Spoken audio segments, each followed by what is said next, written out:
The Democratic Republic of Congo is a volatile place that can change quickly, and the threat of armed rebel groups attacking civilians is still very real. Safety and security is a #1 priority for the South African National Defence Force.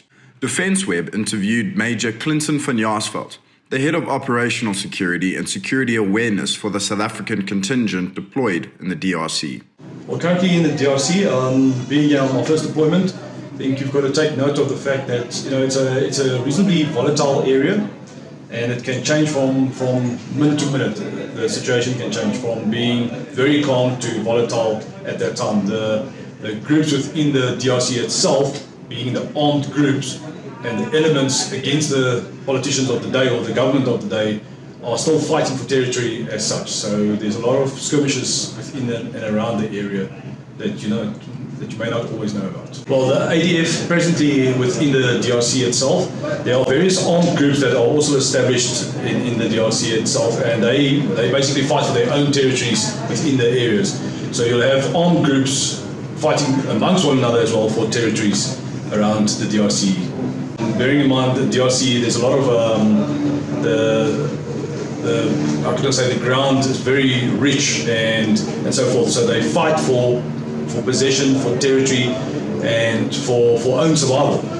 They've got various modus operandis and the manner in which they operate. You'll have different armed groups depending on what weapon capability they have, being small arms, or machetes, as such. So it could be anything from what they manufacture themselves, to infiltrate areas and to take over territory that they want to obtain.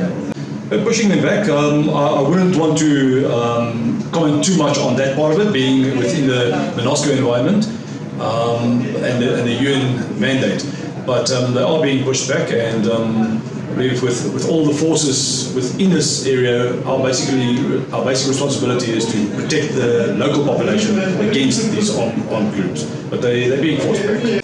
The basic principle throughout the UN and those supporting the UN is that the UN is not doing enough in terms of supporting the local population and looking after the population.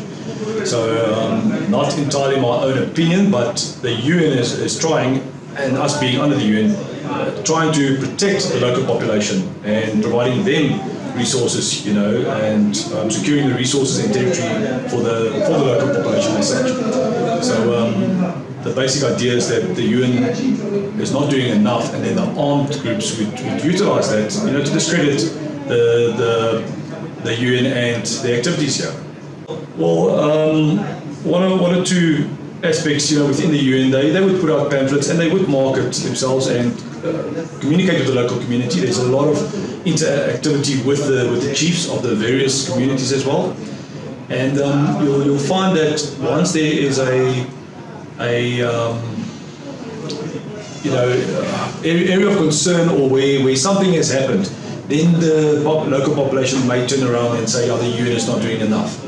And also I think it's a matter of education, where they might not have been educated to that level what the UN is really doing and where they're supporting them.